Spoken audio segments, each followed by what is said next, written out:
Amigos de negócio, Delbrando aqui do canal Olhar Negócios. Pessoal, estou aqui para conversar com vocês sobre 13 coisas que a escola não te ensina sobre finanças e educação financeira. Para quem quer ter literalmente um progresso econômico, né? Ou seja, um progresso financeiro no longo prazo, é importante saber o que é educação financeira, os quesitos básicos, né? Para ter uma boa educação financeira, para saber o real valor que tem o dinheiro e como é o real valor de poupar dinheiro. E, consequentemente, a gente tem uma certa lacuna, ou seja, uma certa deficiência no ensino médio, no ensino fundamental e, sobretudo, também dentro das universidades, que não ensina o básico de poupar dinheiro, de economizar, né? O que é mais importante, sobretudo para quem quer empreender, para quem quer criar o próprio negócio. É fundamental ter uma boa base de educação financeira. A primeira coisa a se notar que a escola falha com a gente é justamente na educação financeira em si. Então não é ensinado questões básicas ali, utilizando basicamente lucro, descontos, preço de venda, preço de custo. É falado de maneira superficial ali na disciplina de matemática, né? Sobretudo em juros, e juros simples e juros compostos. Mas não é aprofundado, logicamente, nesse quesito. Então a escola ela falha nesse sentido, né, na educação financeira, ensinar as pessoas o real valor do dinheiro, como multiplicar dinheiro, como fazer com que o dinheiro seja rentabilizado no longo prazo, que deveria haver basicamente uma disciplina básica que levasse em consideração esse quesito de educação financeira, porque é uma coisa que a gente vai levar para a vida inteira, galera. Simplesmente depois que sai da escola, né, ou seja, depois que está simplesmente na selva, né, no mundão, obviamente o indivíduo ele vai passar a trabalhar, ele tem que buscar entender o que é gerenciamento de patrimônio, gerenciamento de capital e quanto vai ser possível gastar, né, e o quanto está entrando no orçamento no mês inteiro. O segundo fator que a escola falha com a gente, né, tanto a escola de ensino fundamental quanto na parte do ensino médio e principalmente também dentro das universidades, é entender os quesitos básicos do que é dinheiro, a história do dinheiro em si, né? Entender que as trocas elas são voluntárias, né? As pessoas elas buscam utilizar o dinheiro como uma moeda de troca, como uma maneira de troca por um determinado valor de um determinado produto. A escola ela falha nesse quesito de buscar fazer entender aos alunos o que é realmente o dinheiro, né? Qual o real valor do dinheiro. Falha também no quesito no que se refere a gastos, metas e sobre poupar dinheiro em si e levar em consideração que é importante viver abaixo do que realmente possui. Ou seja, se o indivíduo possui 10 mil reais, a pessoa simplesmente não vai gastar os 10 mil reais em produtos e coisas. Simplesmente vai viver muito abaixo do nível que ele realmente possui para poder assim ter um progresso financeiro e econômico no longo prazo. Saber sempre gerenciar o risco, buscando diferentes maneiras de multiplicar o patrimônio. Então a escola ela falha nesse quesito. Sobretudo muito de cedo, né? Os alunos muitas vezes eles ganham uma determinada mesada dos pais, né? Então muitas vezes ele pega aquele dinheiro e gasta com produtos superfluos, com roupas, celulares e gasta com fast food. E isso não vai simplesmente fazer com que você multiplique seu dinheiro, mas simplesmente vai ser um retirador de dinheiro do seu bolso, ou seja, vai simplesmente funcionar como um passivo.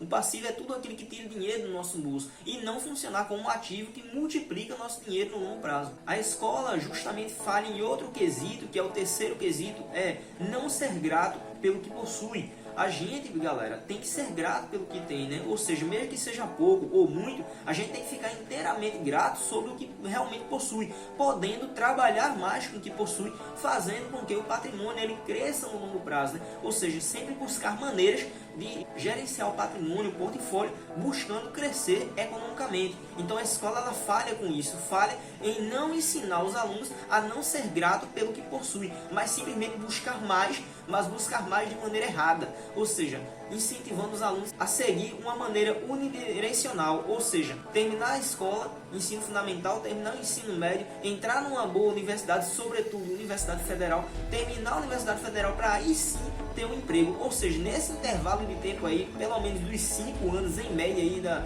faculdade que o indivíduo vai entrar, fora os anos de vestibular, dependendo aí da base escolar que cada um possui, isso vai custar em média, né, uns 8 anos. Então nesses 8 anos, né, o indivíduo ele poderia deveria, sim, estudar, mas também buscar trabalhar com o seu patrimônio, trabalhar e multiplicar dinheiro através de educação financeira. Então esse é o terceiro quesito, que a escola ela não te ensina a ser grato pelo que você tem, ou seja, mesmo sendo pouco. A escola, galera, ela não vai te ensinar a ser patrão, empresário, ou seja, ela não tem uma disciplina básica que te ensina a ser isso.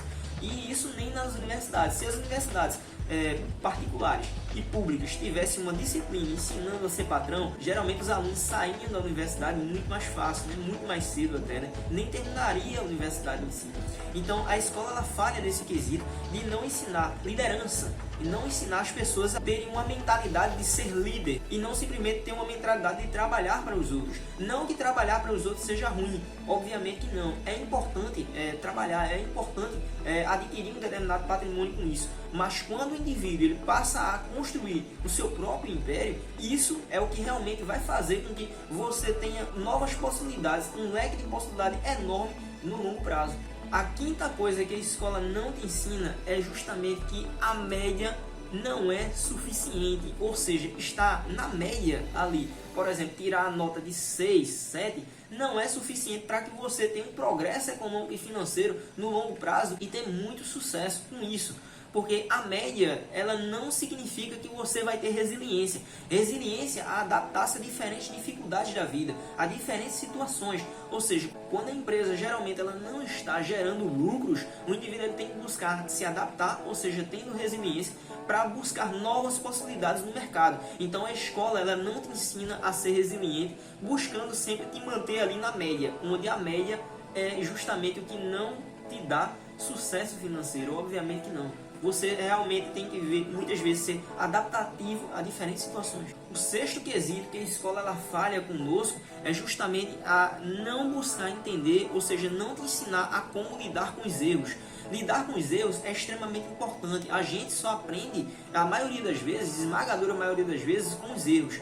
Mas também a gente pode aprender com os erros dos outros, né? Assim como falava José Saramago, abre aspas, aprender com as experiências dos outros é menos doloroso que aprender com as próprias experiências. Fecha aspas. Então, aprender com as experiências dos outros é importante, mas muitas das vezes a gente vai aprender com as próprias experiências, né? Ou seja, a gente vai ter que passar na pele diferentes situações para a gente realmente dar valor ao que a gente realmente possui, ou dar valor a determinadas situações ou pessoas que tem em nossa vida. Então, a escola ela não te ensina a correr riscos. Então, quando não se corre riscos, geralmente no mundo dos negócios não se tem recompensas. E isso é muito comum com as pessoas, porque a maioria das pessoas elas não estão acostumadas a correr riscos, né? As pessoas gostam basicamente de estabilidade financeira. Então a estabilidade financeira passa e transmite, obviamente, segurança. Mas sem risco não há recompensas. Então buscar gerenciar o risco em si para evitar a falência de um determinado negócio, de uma determinada empresa que vai se iniciando é extremamente importante. Passar risco ele é fundamental. Agora deve haver um gerenciamento do risco, né?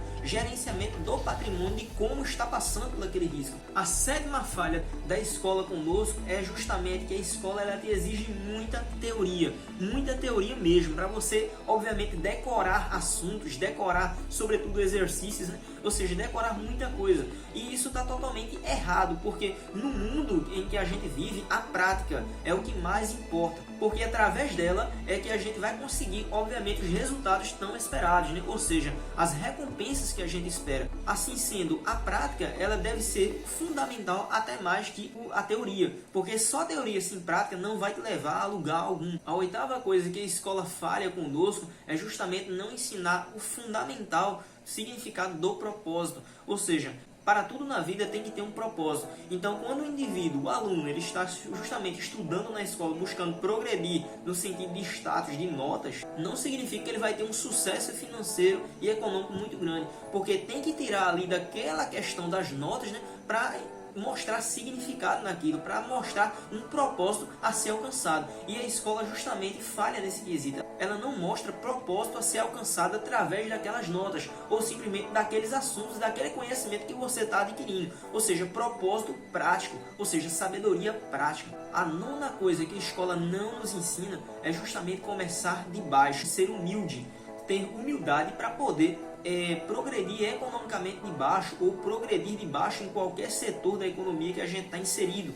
Então, muitas vezes, né, a empresa, né, um negócio a ser criado, ela justamente fale em torno de 6 a 1 ano, dependendo do nicho. Então, o indivíduo ele tem que saber começar de baixo, começar tudo de novo. Isso é fundamental para que o negócio ele tenha um sucesso econômico e financeiro no longo prazo e poder atingir a maior quantidade de pessoas possíveis, poder ajudar as pessoas, resolver literalmente os problemas das pessoas. A 10ª coisa que a escola falha conosco é justamente o acúmulo excessivo de informação, e que essa informação hoje no século XXI a gente encontra facilmente na internet. Então, toda a informação que é exposta tanto nas escolas quanto nas universidades, elas são facilmente encontradas na internet, em massa, de maneira massiva. Então, a diferença na escola é justamente que a gente vai ter ali um certificado para dizer que concluiu o ensino médio, e nas universidades vai ter basicamente um diploma. Que um diploma não significa que você vai conseguir trabalho imediatamente, porque muitas vezes é através do conhecimento, através do networking, que o indivíduo ele vai poder ser inserido no mercado de trabalho, e não simplesmente do diploma ou de um certificado que foi concluído no ensino médio. Então, o excesso de informação, que ele é facilmente encontrado na internet de maneira grátis, é um erro muito grande que as escolas têm exigido de todos os alunos. E isso não só fica para as escolas não, tá, pessoal? Fica para as escolas, universidades e cursinhos preparatórios também. E os cursinhos preparatórios, inclusive, são os mais exigentes possíveis para que o indivíduo ele saiba de muita informação gratuita, ou seja, informação que tem em massa na internet, e que justamente essa grande quantidade de informação muitas vezes não vai fazer você ganhar dinheiro. A 11ª coisa que a escola falha conosco é justamente na oratória, ou seja, na interlocução, na maneira de o indivíduo ele poder se expressar. Então, a maioria das pessoas elas têm extrema dificuldade em conversar, ou seja, tem pânico, pavor em conversar. E isso justamente é pelo aquele modelo de ensino engessado, onde o indivíduo ele simplesmente tem que decorar um determinado papel, onde aquela decoração do papel ele vai ser exposto na sala de aula, sobretudo na frente do quadro ali. Então, o indivíduo ele simplesmente vai se escorar no quadro e vai justamente falar o que está no papel, e vai muitas vezes tremer. Então, a oratória, que ela é fundamental, principalmente para um indivíduo que possa ser no longo prazo um coach, né, ou simplesmente fazer palestras, né, de empreendedorismo de negócios e finanças, é importante, sobretudo através da prática. Ou seja, a prática, o treino em si, ela é fundamental para desenvolver a oratória, o que a escola ela falha nesse quesito também. Além disso, galera, a questão da leitura em si, né? A leitura ela não é tão privilegiada dentro das escolas. Então, o indivíduo ele tem que saber, literalmente, ler é o alicerce para que o indivíduo ele possa progredir no sentido da oratória em si, da boa conversação. 12ª coisa que a escola falha conosco é a questão da inteligência emocional. Quando eu falo inteligência emocional, é basicamente o mindset, ou seja, o indivíduo ele tem que ter controle emocional, sobretudo no âmbito das finanças, nos negócios, no empreendedorismo e principalmente em situações adversas. O indivíduo ele tem que saber entrar em uma determinada situação e se sobressair. Então, muitas pessoas elas terminam, obviamente, o colegial, mas terminam muitas vezes frustradas, né, com um emocional muito degenerado, né, muito calamitoso. E isso faz com que entrem em discussões pífias com as pessoas nas ruas. E isso é notório, né? Basicamente, quando a gente vê numa estação de ônibus, estação de metrô, quantas vezes a gente não viu pessoas discutindo por questões tão pífias, né, que às vezes essas discussões levam até mesmo a questões com brigas físicas, né? E a 13ª coisa que a escola não te ensina e que não é menos importante que as outras é justamente a produtividade. A produtividade é extremamente importante para quem quer justamente crescer economicamente no longo prazo ou simplesmente trabalhar, né, para terceiros. Ser produtivo não significa que você tem que ter o tempo todo livre em si, mas você pode trabalhar para terceiros, trabalhar para uma empresa terceirizada e pode ser produtivo também nos tempos livres. Como ser produtivo no tempo livre? Fazer uma renda extra, obviamente, para poder pegar o dinheiro e investir em outros negócios e também fazer vendas, podendo assim no longo prazo crescer economicamente e ajudar as pessoas em si, porque o principal objetivo tem que ser a satisfação do cliente e tem que ser também buscar resolver os problemas das pessoas. Então, pessoal, eu agradeço a atenção de vocês. Comentem o vídeo aí, dê seu feedback, ative o sininho das notificações, compartilhem o vídeo com as pessoas que mais precisam, tá, pessoal? E simplesmente se inscrevam no canal para receber novos vídeos que eu vou trazer aqui. Então, até a próxima.